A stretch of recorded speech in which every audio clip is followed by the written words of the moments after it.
Welcome to దృశ్యం news. ప్రస్తుతం మనం నిజామాబాద్ జిల్లా జాన్కపేట్ గ్రామంలో ఉన్నాం.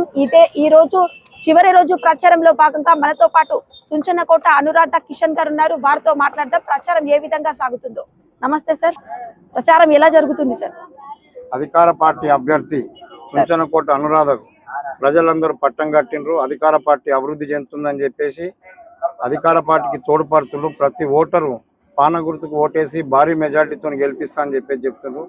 ఇక్కడ ఉన్నటువంటి మా గురువులు బోధన్ ఎమ్మెల్యే సుదర్శన్ రెడ్డి గారు ఆట మేరకు ప్రతి ఒక్కరూ నేనున్నా అని చెప్పేసి గెలిపించుకరమ్మని చెప్పింది. కాబట్టి అధికార పార్టీ అభ్యర్థిని గెలిపిస్తే గ్రామంలో డ్రైనేజెస్ కానీ, సీసీ రోడ్స్ కానీ, గ్రంథాలయం కానీ, సీనియర్ సిటిజన్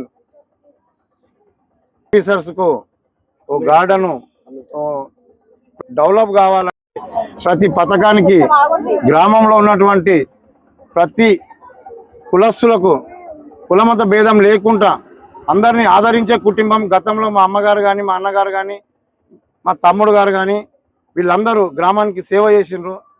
అటువంటిని దృష్టిలో పెట్టుకొని గ్రామస్తులే మాకు ఇచ్చినటువంటి ఈ యొక్క సర్పంచ్ అభ్యర్థిగా వాళ్ళందరూ కలిసి మాకు ఇవ్వడం జరిగింది. సారు సుదర్శన్ రెడ్డి గారు ఈ అభ్యర్థిని గెలిపిస్తే గ్రామంలో ఎటువంటి సమస్య ఉన్నా నేను తీరుస్తా అని చెప్పిండు. ఇక్కడ ఉన్నటువంటి ప్రజలు, కార్మికులు వీళ్ళకు ఎటువంటి వారైనా వీళ్ళకు ఇండ్లు లేవు, వీళ్ళు చాలా బీదస్తులు కాబట్టి ఎకరం 2 ఎకరాల కంటే ఎక్కువ లేదు కాబట్టి ఓ 4-5 ఎకరాల గవర్నమెంట్ ప్లేస్ తీసుకొని అక్కడ ఇందిరం ఇండ్లు కట్టిస్తానని చెప్పేసి ప్లాట్లు ఇస్తానని మాట ఇచ్చారు. కాబట్టి ప్రతిదీ అభివృద్ధి కావాలంటే, మీరు సంక్షేమ పథకాలు అందాలంటే, ప్రతిదీ గ్రామస్తులకు అందాలంటే మన ప్రభుత్వంని ఉంచినటువంటి అభ్యర్థికి ఓటేసి భారీ మెజార్టీతో గెలిపిస్తే ప్రతిదీ సాధ్యమవుతుంది.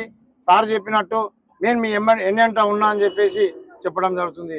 జై కాంగ్రెస్, జై జై కాంగ్రెస్. టిఎస్పిఎస్ స్టేట్ ప్రెసిడెంట్ మనతో పాటు ఉప్పు సంతోష్ గారు ఉన్నారు. వారితో మాట్లాడదాం. నమస్తే సార్, ప్రచారం ఎలా జరుగుతుంది? దృశ్యం టీవీ సోదరులందరికీ నమస్కారం తెలుపుతూ, ఈ జిల్లాలో మొట్టమొదటి గెలుపు భారీ మెజార్టీతో గెలుస్తున్న ఒకే ఒక విలేజ్ జానకంపేట అని ఈ సందర్భంగా తెలియజేస్తున్నాను.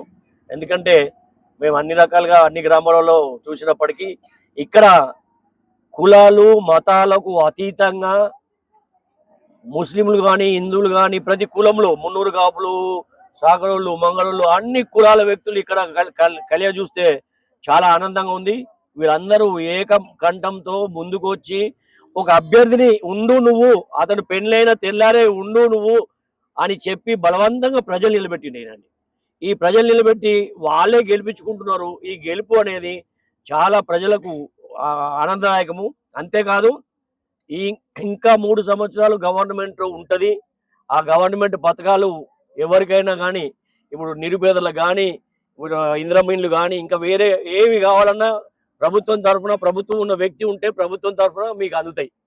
కాబట్టి ఇప్పుడు ఉన్న వ్యక్తి ఏదైతే ఉన్నాడో పూర్తి సహాయ సహకారాలు మదియాసికి కానీ, సుధన్ రెడ్డి కానీ, కాంగ్రెస్ పార్టీ పూర్తి మద్దతు తెలిపిన వ్యక్తి కాబట్టి రేపు ప్రతి పని ఈ అభ్యర్థితో అవుతుందనే భావంతో ఉన్నాం. రెండవది, ఇక్కడ ఉన్న ఏదైతే ప్రజానికం ఉందో మేజర్ గ్రామ పంచాయతీది, ఈ గ్రామంలో సమస్యలు చాలా రోజుల నుంచి ఈ కొన్ని రాజకీయ శక్తుల వల్ల, కొన్ని కుతంత్రాల వల్ల అభివృద్ధి కాలేకపోయింది. ఈ రోజు మేము నిజంగా చెప్తున్నాము, నేను ఒక గ్రామస్తులు ఇక్కడ రావడం జరిగింది. ఈ రోజు జానకంపేటలో ఉన్న మేధావి వర్గము, సర్పంచులు కానీ, ఉప సర్పంచులు కానీ, ఏదైతే చేసిన చైర్మన్లు కానీ అందరూ ముస్లింలు, హిందువులు అందరూ ఏకతాటిపై ఎందుకు వచ్చిందంటే ఈ గ్రామాన్ని అభివృద్ధి చేయాలి. కులాలు మతాలుగా విడిపోతున్న ఈ దశని మేమందరం పెద్ద మనుషులందరం దృష్టిలో పెట్టుకొని ఈ గ్రామం ఏకత మీద ఉంటేనే అభివృద్ధి చెందుతుందనే దృష్టిలో పెట్టుకొని అందరం ఏకంగా అవడం జరిగింది. ప్రతి దగ్గర మీరు గమనించండి, ప్రతి దగ్గర చర్చ అదే జరుగుతుంది. వీళ్ళందరూ ఏకం ఎందుకు అయిందంటే ఈ అభివృద్ధి ఇప్పటికైనా చేసుకోకపోతే పిల్లల భవిష్యత్తు చాలా ప్రమాదకరంలో ఉంటుందనే ఉద్దేశంతో అందరం ఏకమై ఈ ఎన్నికల్లో భారీ మెజారిటీ తోటి ప్రజలే గెలిపిస్తున్నారు. రూపాయి లేకుండా, ఎవరైనా పైసలు ఇస్తామంటే రూపాయి లేకుండా మేమన్నా మీకెందుకు, మేము డబ్బులు తీసుకుంటాం కానీ కిషన్ గౌడ్కి ఓటేస్తాం, కాంగ్రెస్ ప్రభుత్వం ఉంది మేము కిషన్ గౌడ్కే ఓటేస్తామని చెప్పేసి వాళ్ళు ప్రతిజ్ఞ చేస్తున్నారు. వాళ్ళ జేబులకు వెళ్ళే పర్సనల్ గా జేబులకు వెళ్ళే ఖర్చులు పెట్టుకుంటా దావతులు ఇస్తున్నారు వాళ్ళే. ఇది ఎక్కడ చూడలేదు నేను. ఇట్లాంటి ఆనందకరమైన వాతావరణం ఈ రోజు మా కళ్ళ కట్టినట్టుగా ఉంది. ప్రజలకు కూడా తెలుసు పైసలు ఎవరెవరు తీసుకోవాలా, ఎందుకు తీసుకోవాలా, ఎప్పుడు ఎందుకు ఏం చేసినారు అన్ని తెలుసు. కాబట్టి ప్రజలు కూడా బాగా ఆలోచిస్తున్నారు.